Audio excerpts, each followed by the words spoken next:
Right, I think I'll make a start. I'm aware you've got another couple of lectures after this, so I may as well just crack on. So before I start, I can apologise that some of my images seem to have disappeared. I will try and fix it out and put the complete lecture slides online after the weekend, but there should be an enzyme-coupled receptor here. I will try and fix it for you. So we've got a couple of things to go through today, the enzyme-coupled receptors and the nuclear receptors. So it's going to be quite rapid. So if we focus first on the enzyme-coupled receptors. We're not going to go through all the different types, we're just going to cover one. This is the main one, the receptor tyrosine kinases. But you need to understand that there are different types. And a lot of this information you can just get from Albert. You can just read through a book. We're going to go through how they elicit the signaling. So how it differs from, say, a G protein coupled receptor. And highlight the importance of these types of receptor as drug targets. So as we covered last week, different types of receptors, agonist-dependent ion channels, enzyme-coupled receptors is what we're going to cover in the first half of this lecture. So there are 6 different types, and the first one, and the most important one, and that's what we're going to cover today, are the receptor tyrosine kinases. As the name suggests, through kinase, there's phosphorylation involved. These are, upon activation, phosphorylated on specific tyrosine residues, and they activate specific substrates. The agonists of these receptors are usually growth factors or hormones, and here's some examples. A lot of these will cause proliferation. They will stimulate the cells to divide, to increase in number. But insulin, which we'll cover later, as you should know from your first year lectures on glycogen metabolism and glycolysis, is involved in how the cell uses its carbohydrate stores, whether it breaks them down or whether it contributes to them. And there are 7 subclasses. Again, I'm not going to go into this at all. So if you remember back to last week, and we had the G protein coupled receptors, which had their 7 transmembrane domains, and it was the interaction of these domains together, which, when the agonist binds, you get that conformational change, which elicits the signal transduction. It allows the coupling to the G proteins. But enzyme coupled receptors are single alpha helices, so they are just one polypeptide chain which just crosses the membrane once. So what they do is they act as dimers or trimers or oligomers, and it's the coming together of these alpha helices which causes that conformational change which is important for signal transduction. So the alpha helices themselves reorientate once a ligand has bound. So the receptors themselves can dimerize, but it's also the agonists that are important as well. So the growth factors or tumor necrosis factor alpha can act as dimers or trimers. They bring the subunits together, effectively making a protein complex which reorientates itself and causes signaling, and we get what we call autophosphorylation events.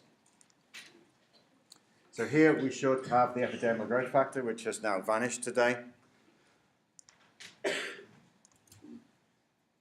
But when epidermal growth factor binds to its receptor, the receptors dimerize, so they come together. So you get EGF, which is also a dimer, so 2 molecules of the epidermal growth factor bind to bring 2 receptors together. We'll have to use our imagination here. So imagine now we've got at the cell surface, we have our dimerized receptor, which is agonist bound. On the intracellular face, we have a kinase domain. So remember, kinases phosphorylate. And once you get this reorientation due to the dimer binding of the agonist, it activates an intrinsic activity within that domain, the intracellular domain. And they phosphorylate each other. So we're getting phosphorylation on tyrosine residues. This obviously requires ATP, converted to ADP, and we get phosphorylation on each of the alpha helices. Once these residues have been phosphorylated, it increases the intrinsic activity, and we get phosphorylation on other residues within that C-terminal tail. So what we have now are lots of phosphorylation groups which are then changing the shape of the protein. And these act as adapters for other signaling molecules, and they're attracted to the receptor at the cell surface. So we get phosphorylation, binding of the intracellular proteins, and then formation of these large signaling complexes. So if we look at EGF in a little bit more detail,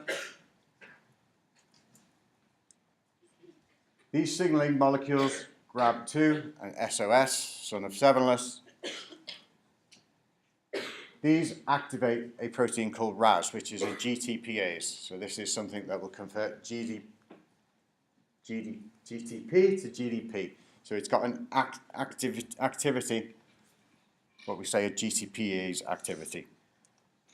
This then binds actively with the GTP, which will then cause a phosphorylation cascade to eventually activate extracellular regulated protein kinase. So this is a mitogenic signaling pathway. This is going to cause proliferation of the cells.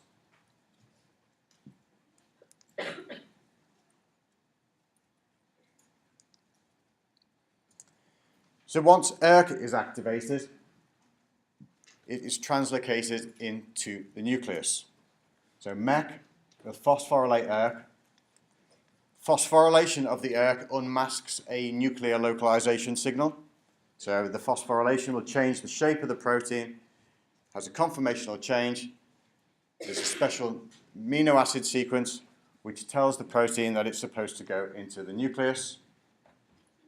Once in the nucleus, it will activate a transcription factor called C-phos, gained by phosphorylation. And then phos binds to DNA and can drive transcription. And these genes that are switched on will then tell the cell to proliferate. So this is how EGF will transmit its signals. So essentially, we're getting binding of the dimer, which brings together two receptors, which will then interact together. The chains phosphorylate each other, which increases the kinase activity. More phosphorylation, proteins are attracted, you get a signaling complex, and then we get a phosphorylation cascade, which results in activation of transcription factors in the nucleus to drive gene expression.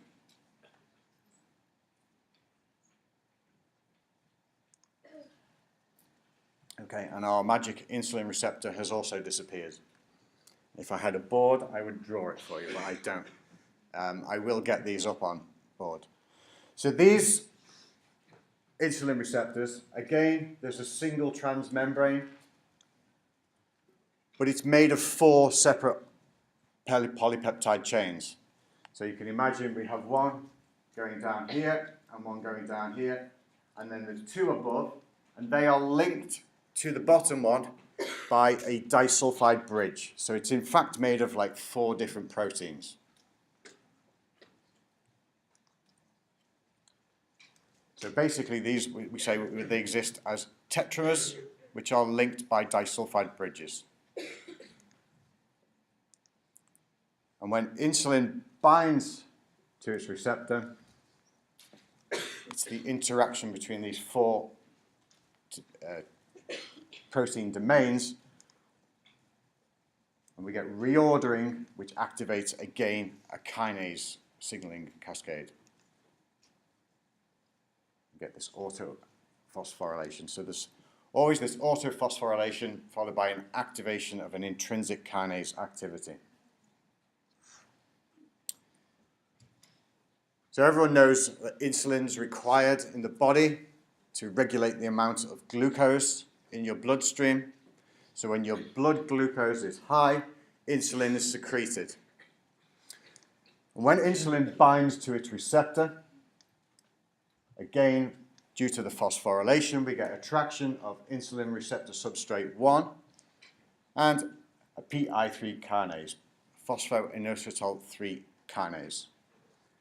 And if you remember PIP2 from last week, which for a G protein-coupled receptor is cleaved into diacylglycerol and IP3, here the PI3 kinase just simply phosphorylates this PIP2 to PIP3.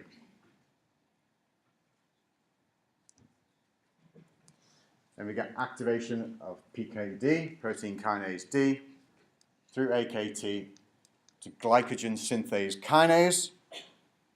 And now we go back to glycogen metabolism, where glycogen synthase exists in actually exists in 4 forms.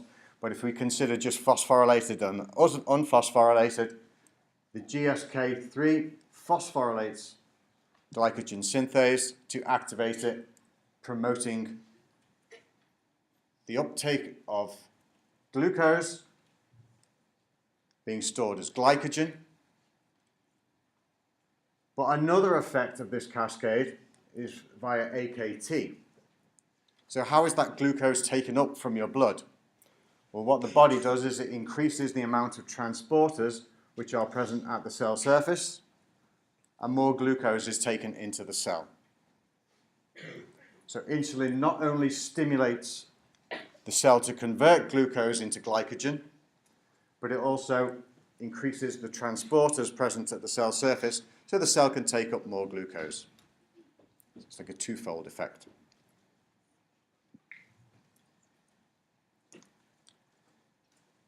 So you've heard me talk quite a lot about signaling, and you probably get lots of signaling in your other lectures too.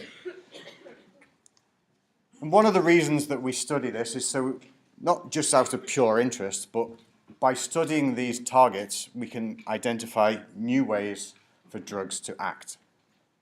Because sometimes we just don't know. I mean, if we never knew that EGF stimulates proliferation, EGF would never be a target for anti-cancer. By knowing what it does, we can target EGF, we can target the receptor.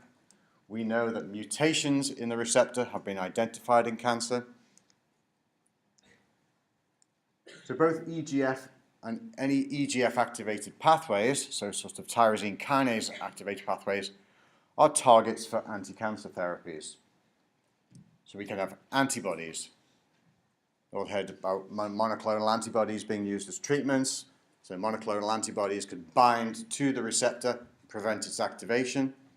You can also have antibodies which would bind to the EGF itself and therefore prevent it binding to its receptor. Or we can simply block the tyrosine kinase activity of those receptors. Again, I'm not going to expect you to learn all of these, but these are the many monoclonal antibodies or kinase inhibitors which are either in development or in clinical trials. So there are loads of them.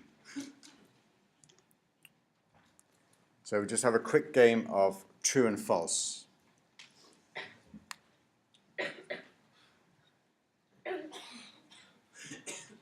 So is oligomerization important for enzyme-coupled receptors?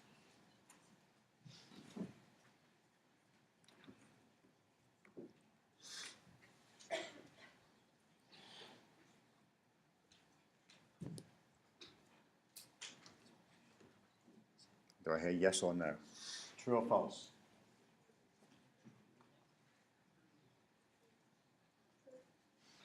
Okay, I heard it true, okay. Does insulin promote internalization of glucose transporters? Okay. Monoclonal antibodies cannot be used to treat cancers.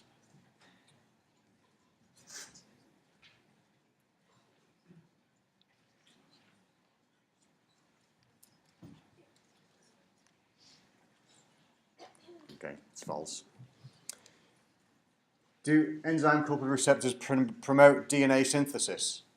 Can they?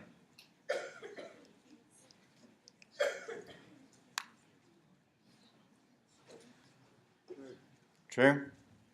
Why? Well, it was 50-50, now back it up. That could be a short answer question. Do they, and why? Because during the phosphorylation cascade, it goes into the nucleus. Yep. Gene expression and gene regulation. Yeah.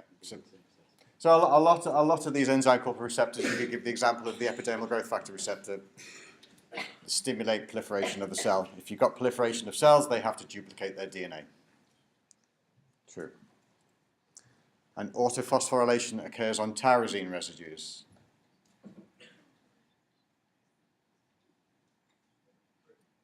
Okay. Right. Okay, where would you find enzyme-coupled receptors in the cell?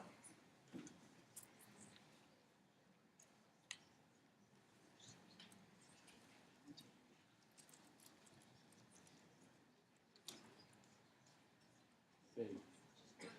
Okay, so we're going for B, yeah. Anywhere else? That's correct. What, anywhere else? There's more than one answer.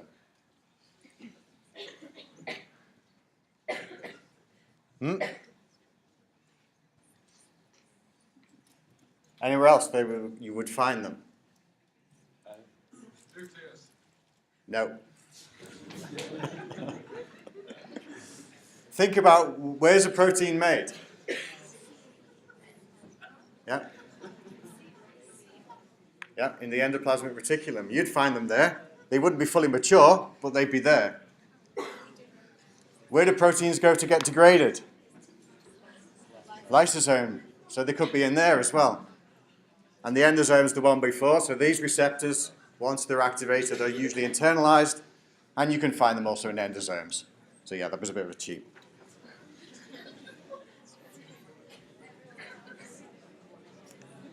Okay.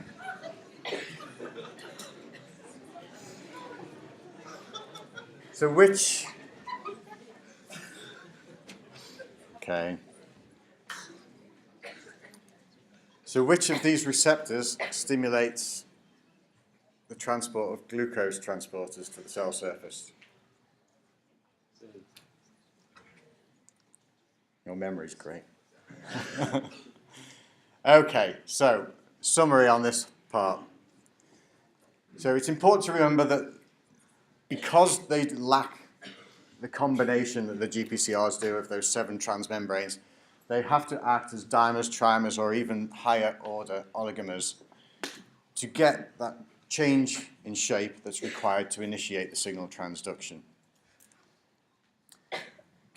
Always involves transphosphorylation, so each polypeptide chain phosphorylates the other.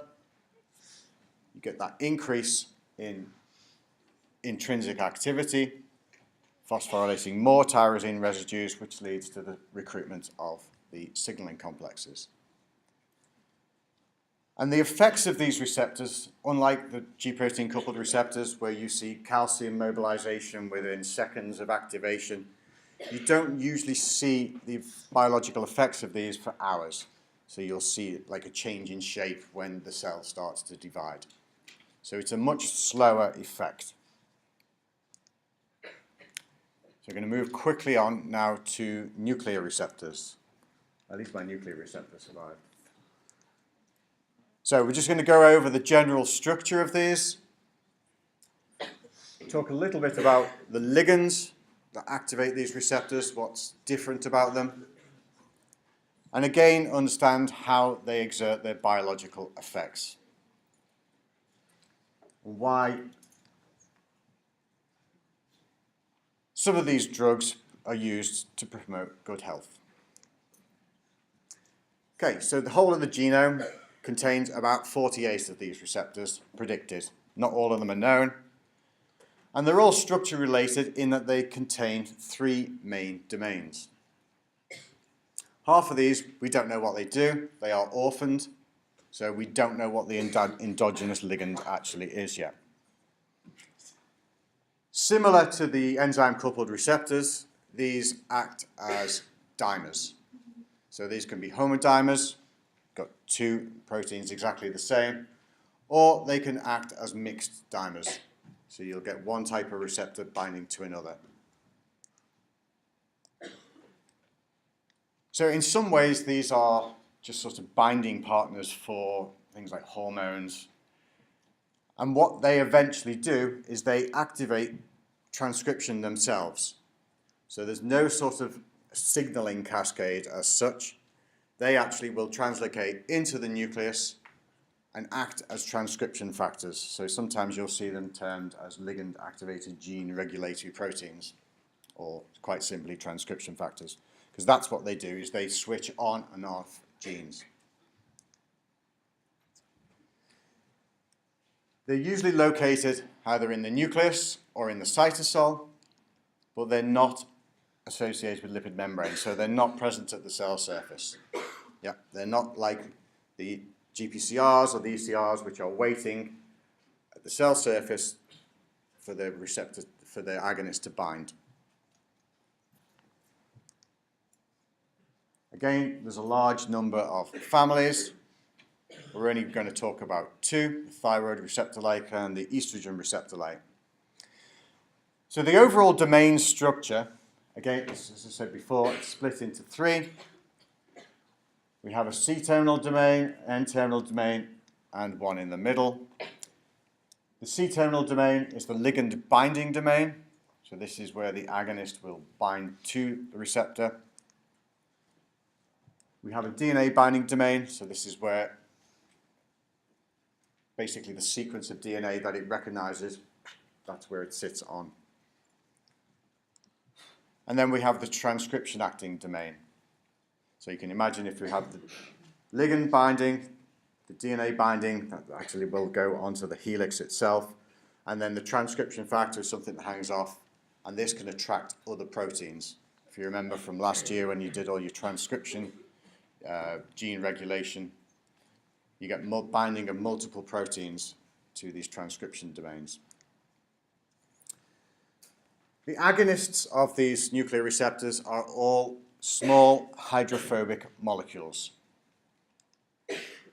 So they're not soluble in water. So these will readily pass through lipid membranes. And because they're not soluble in water, they have to be transported around the body by specialized proteins. And before the agonist can enter the cell, there must be dissociation between these binding proteins and the agonist. So the proteins are only used to transport around the bloodstream. So you can imagine your hormones are being transported, bound to another protein, but when they reach their target site, there's dissociation. And because the molecule is hydrophobic, it can freely diffuse through the plasma membrane, enter the cytosol, and activate its receptor. So each of the different types of agonist has a specific type of binding protein. They're usually quite related to its name. So we have the thyroid ones, and we have thyroxine binding globulin. So there's a few for each specific agonist. And again, this probably plays a role in targeting the agonist to a specific cell type. We have the steroid hormones. Again, these bind estrogen, testosterone, corticosteroids. So basically, here's what happens. So if we take an example of a thyroid.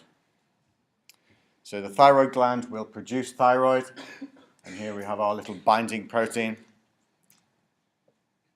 The agonist is secreted into the bloodstream. It's picked up by the binding protein.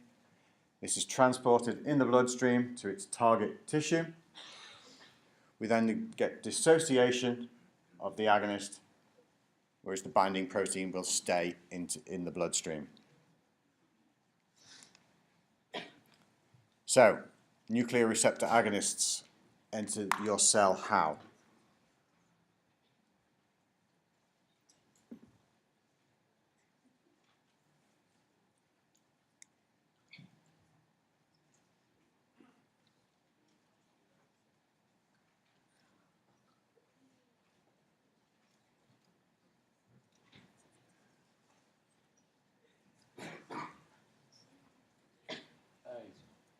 By diffusion.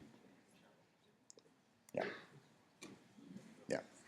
They don't end not with a specific binding protein because that's how they're transported, not how they enter. Name 2 of the 3 domains found within a nuclear receptor.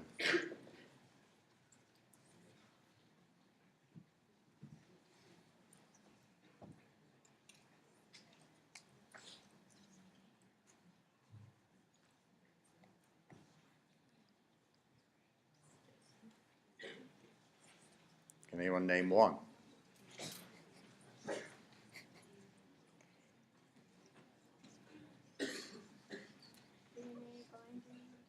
A DNA binding domain? Yep.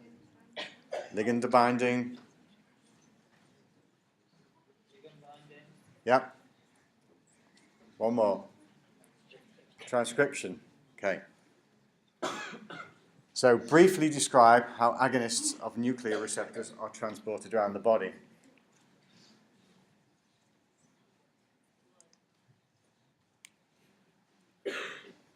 What's the first thing that happens?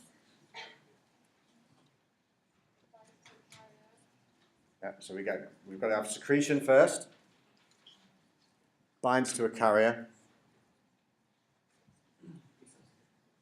it's got to get dissociation and then diffusion in. Yeah.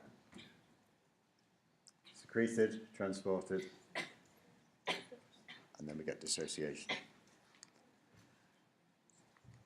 So, mechanism of action of these receptors. I say generally the agonists are hydrophobic. So once they reach the cell, they can just go straight through that plasma membrane. It binds to the receptor, which is usually present in the cytosol, but it can be present in the nucleus as well. And it's the binding of this agonist which is acting as a molecular switch. So, similar to binding to any other receptor, we'll get a change in the conformation. This causes receptors then to dimerize. They will bind to another receptor of the same type or even a different type. And once they're bound together, they will translocate into the nucleus. So we've had dissociation of our agonist from its binding protein. It will freely diffuse into the cell, binding to the ligand binding domain, causes receptor dimerization and a conformational change. These can then enter the nucleus where they bind the DNA, and they can either switch on or switch off gene expression depending on cell type or depending on what other transcription factors will bind to the transcription acting domain. So I thought I'd just show you what this looks like in a real cell. So here we have a glucocorticoid receptor, and these cells are unstimulated, so they're not exposed to agonists. And if you see around here, it's not as densely stained. This is actually the nucleus of the cells here. Okay. When we add glucocorticoid to these cells, the cells look like that. Everything's moved into the nucleus. So it's a very strong agonist, a very big translocation, big movement. I think we've got time to watch this video, so.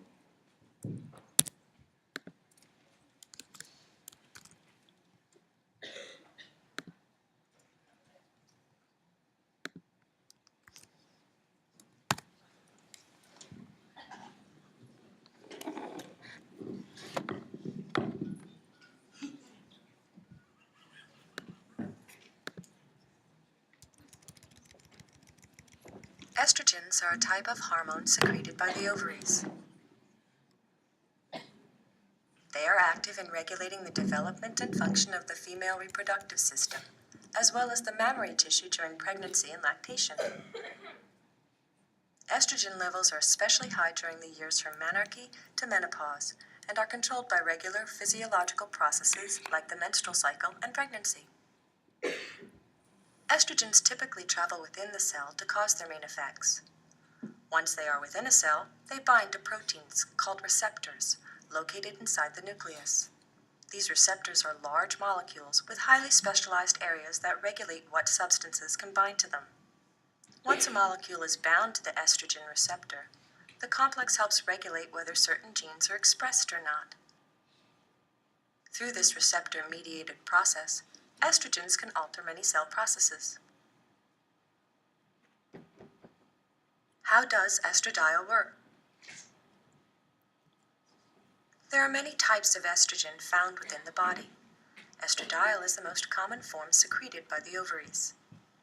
Estradiol's shape allows it to fit into the specialized binding area on the estrogen receptor, similar to a lock and key. Once estradiol attaches to the estrogen receptor, the shape of the receptor actually changes. The altered estradiol receptor complex binds to several specific sites on the DNA, where it activates individual genes.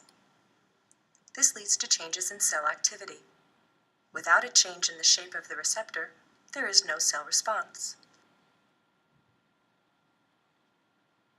Sometimes natural estradiol is changed into different forms or metabolites of estrogen. The response caused by the receptor estradiol complex depends on the metabolite that binds with the receptor. Some metabolites mimic the effect of estradiol, others tend to block reactions. Different types of natural estrogens, as well as many synthetic chemicals found in products used in daily life, also bind to the estrogen receptor protein, but may interact with it in slightly different ways than estradiol does.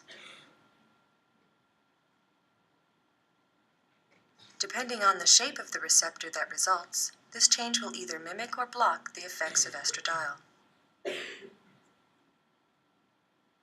What are other mechanisms by which chemicals can affect cell responses? Sometimes estrogen-mimicking chemicals bypass the receptors and work on other proteins within the cell. Whether by direct binding with estrogen receptors or indirect pathways through other proteins, estrogenic chemicals interrupt the natural balance of cell responses. These chemicals can also change the ratio of the estrogen metabolites that control cell responses. Depending on the estrogenic strength and dose of the chemical, it can be anticarcinogenic, meaning that it lowers the likelihood of uncontrollable cellular division. On the other hand, chemicals can raise the proportion of cell responses and cause the cell to work overtime, thereby increasing the likelihood of cancer. How does estrogenic activity relate to cancer? When estrogens influence and enhance processes within a cell, they exert a stronger effect on estrogenic stimulation and increase the likelihood of cancer. This can be explained by the fact that these estrogens ultimately promote cell proliferation, which requires the replication of more and more DNA. As the DNA replicates, there is a higher chance that the DNA can become mixed up or mutated. In general, estrogenic chemicals that mimic or enhance natural estrogens tend to increase the number of DNA mutations, while estrogen blockers that inhibit natural estrogen reactions decrease DNA mutations.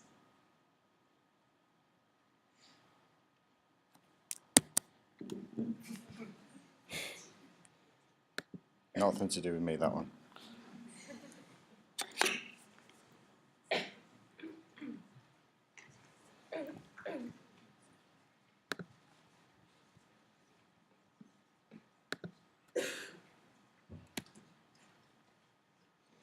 Okay, so we're going to talk about peroxisome proliferation activator receptors, or PPARs.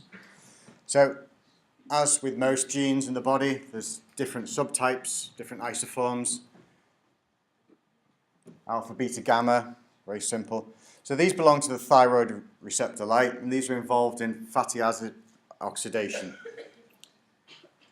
Depending on the tissue, you'll find different isoform there, again because they have slightly different amino acid sequences. They will act in a different way. They'll do a slightly different job. The gamma is almost ubiquitous and found almost everywhere, and there's 3 separate isoforms of the gamma. So these act together with vitamin D receptors. So they will dimerize with different nuclear receptors. So with the retinoid X and with the vitamin D. They are considered, because of the binding of fats, as general lipid sensors. So they allow the body to adapt to changes in your diet. So if you're eating a lot of fat, then your metabolism will change because of activation of these receptors. They're going to change your gene transcription, so you can up or down regulate specific proteins which are involved in fat metabolism. Involved in, as I said, the lipid homeostasis, also in regulating cell number, and in immune response too. So the agonists, drugs which target these, are the fibrates. And these are all PPAR alpha agonists. Currently used to treat type 2 diabetes, atherosclerosis, and other fat-dependent diseases. And what they do is activation of these will lead to a decrease in your serum triglycerides. So these are removed from the blood. It's usually used together with statins, which will reduce your cholesterol.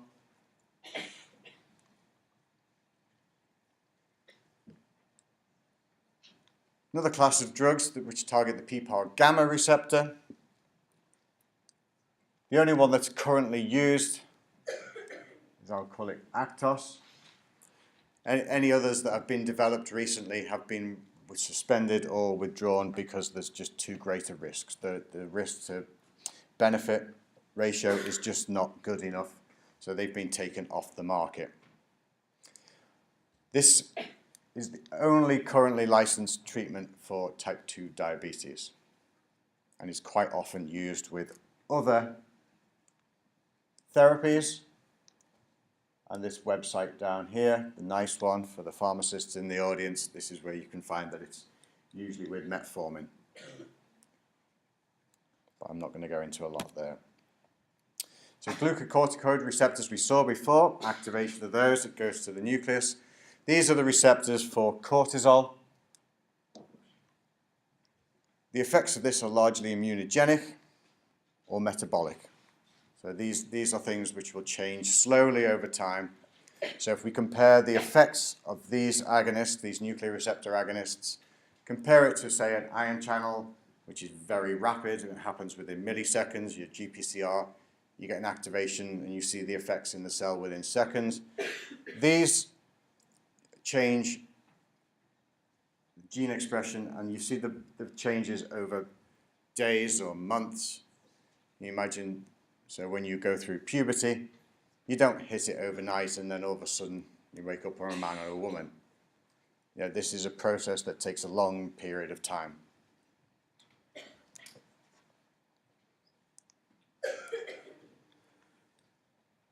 Glucocorticoid receptors also have immunological effects, and what they do is activation of these upregulates proteins called lipocortins, which are anti-inflammatory. And what they do is they suppress activity of phospholipases, such as phospholipase A2, which reduce molecules which are in the arachidonic pathway, arachidonic acid signaling pathway. So this is a pathway that leads to pro-inflammatory things such as prostaglandins.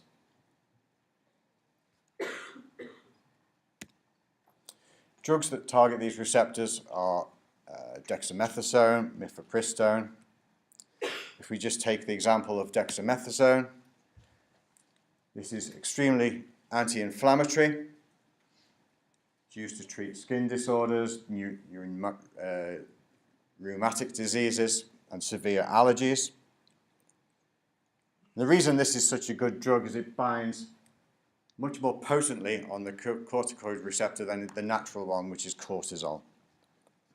So it has a much greater effect. And this is all just due to how it binds to the receptor. See a very similar structure here, but just a single change of the fluoride ion here for a hydrogen results in a 25 times more potent drug. So we saw a little video on the estrogen receptor. Estrogen receptors are nuclear receptors, but they're, just for your information, there are also G protein coupled receptor estrogen receptors. But what to talk about here, obviously today, is the nuclear receptors. And they're involved, again, as the video said, in proliferation, cell growth, and also in differentiation when you're going through puberty. There are two main receptors, the alpha and the beta. And these are the nuclear receptors. And I'm sure you've all heard that you have these estrogen positive and estrogen negative breast cancers. So many breast cancers are dependent on the release of estrogen. This is going to cause the stimulation of proliferation. So many therapies are being concentrated on interrupting these signaling pathways. One of the most common ones is tamoxifen. And what this does is it acts as an antagonist. So it blocks the binding of estrogen. However, it acts as an antagonist, as an agonist in other tissues. So just to be clear about what I meant there,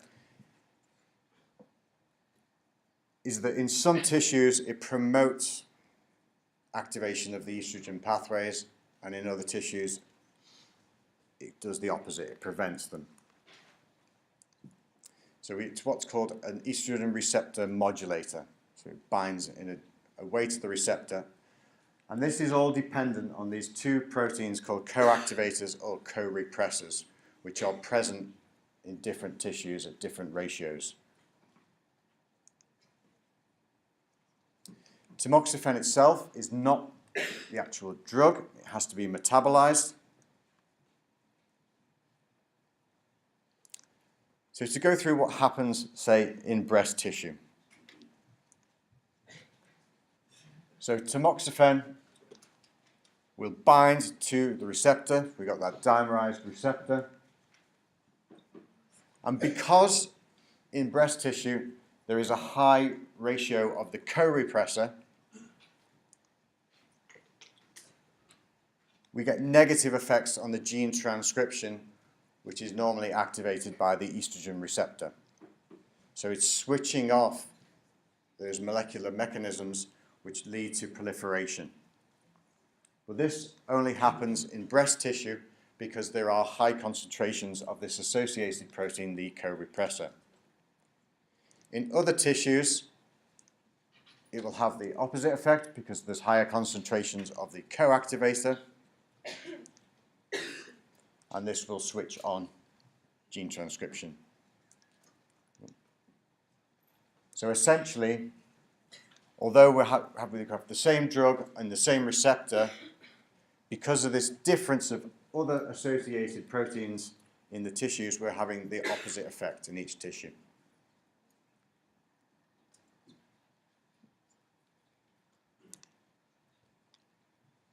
Okay. So an example of a question I've asked in the past, which I hope you can get.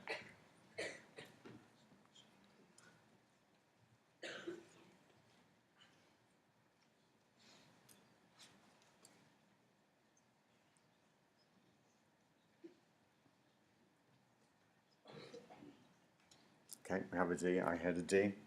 Can anyone name a GPCR in that list?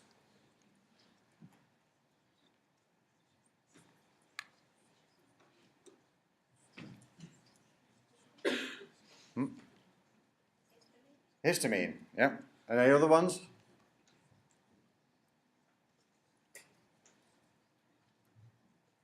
Can anyone name the enzyme coupled receptor?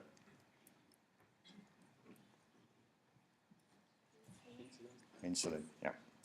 So the estrogen can be both. It can be nuclear or GPCR, but yeah, tamoxifen binds the estrogen receptor. So what is it specifically about the action of tamoxifen that is beneficial for breast cancers?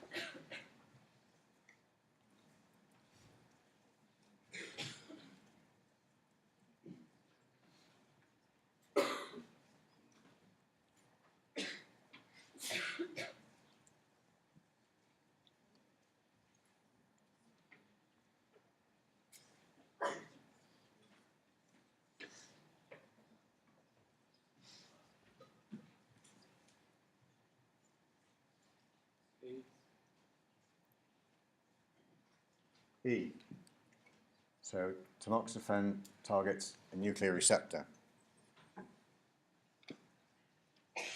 Is there a better one? What do we know about tamoxifen? Is tamoxifen the actual active drug? No. So we can rule out automatically C, D, and E. And then is the estrogen receptor at the cell surface?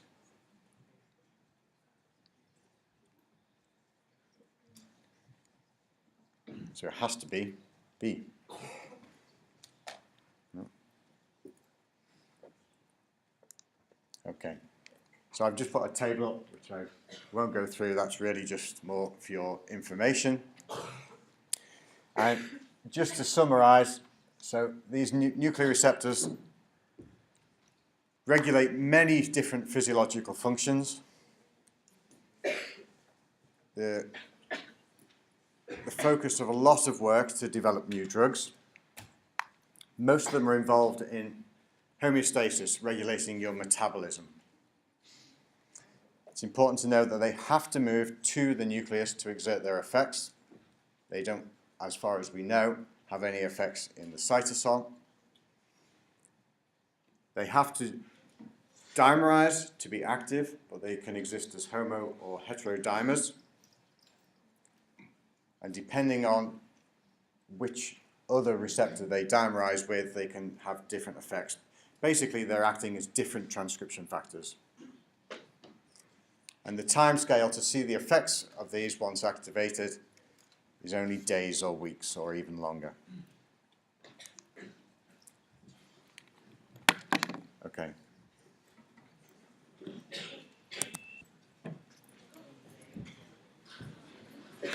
I guess you have a 10-minute break.